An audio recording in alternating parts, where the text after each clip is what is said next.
राधे राधे देवी पुराण।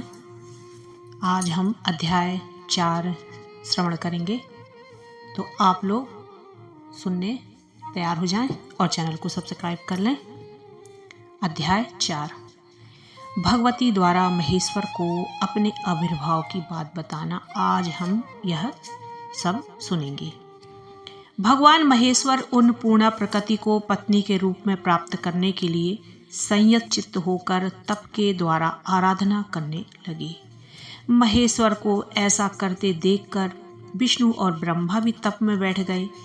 इन तीनों के तप की परीक्षा करने के लिए स्वयं भगवती विराट रूप धारण कर उनके पास आईं, जिसे देखकर ब्रह्मा तथा विष्णु तो डर गए, परंतु भगवान सदाशिव इस परीक्षा के रहस्य को जानकर समाधि में ही बैठे रहे।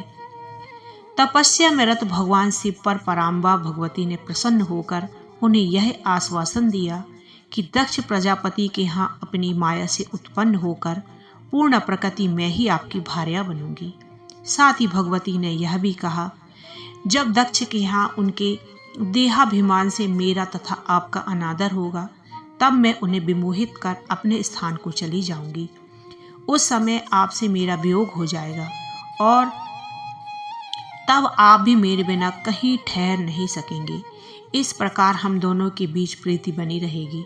यह कहकर परमेश्वरी प्रकृति अंतर ध्यान हो गई और भगवान शिव के मन में प्रसन्नता व्याप्त हो गई। इस प्रकार तीसरा अध्याय पूरा हुआ। दक्ष प्रजापति के घर में भगवती का सती रूप में जन्म तथा सती स्वयंवर। कुछ ही दिनों बाद दक्षपति ने शुभ दिन में एक कन्या को जन्म दिया। वह कन्या प्रकृति स्वरूपिणी भगवती पूर्णा ही थी। उस समय आकाश से फूलों की वर्षा होने लगी। सैकड़ों दुदुम्बियां बज उठी। उल्लास का वातावरण बन गया। 10वें दिन उस कन्या का सती नामकरण किया गया।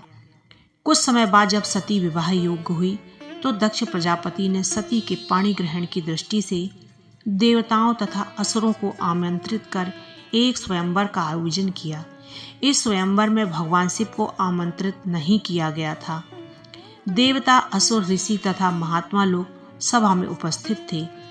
दक्ष प्रजापति ने स्वयंवर में देवी स्वरूपा अपनी कन्या सती को बुलाया और कहा कि आपको जो भी सुंदर, गुणवान और श्रेष्ठ प्रतीत हो, उसे माला पहनाकर धारण कर लें।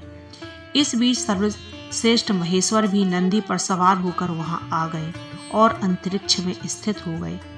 प्रकृति स्वरूपिणी देवी भगवती सती ने शिवाह नमः ऐसा कहकर वह माला भूमि को समर्पित कर दी और वहां पर प्रकट होकर भगवान शिव ने उस माला को अपने सिर पर धारण कर लिया।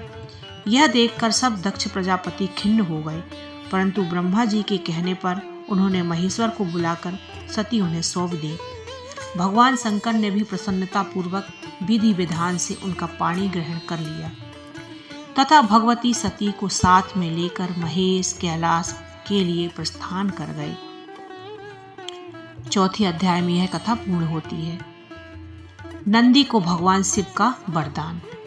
कैलाश पर्वत पर देवता, गंधर्व, महिषी गण, देव पत्नियां तथा किन्नरियां और मुनि पत्नियां सभी पधार गए और नृत्य गान करते हुए विवाहोत्सव मनाने लगे। कुछ समय बाद ज्ञानी और शिव भक्त नंदी, जो दक्ष की सेवा में थे, वहां आए और भगवान शंकर को भूमि पर दंडवत प्रणाम कर उनकी स्तुति करते हुए प्रार्थना करने लगे। भगवान, मैं आपका नित्य निकट रहने वाला दास बना रहूं और निरंतर आपका दर्शन करता रहूं।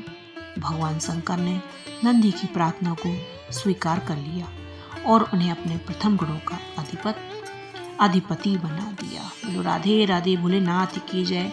और आप ऐसे ही चैनल पर बने रहें और महाभागवत देवी पुराण आप सुनते रहें।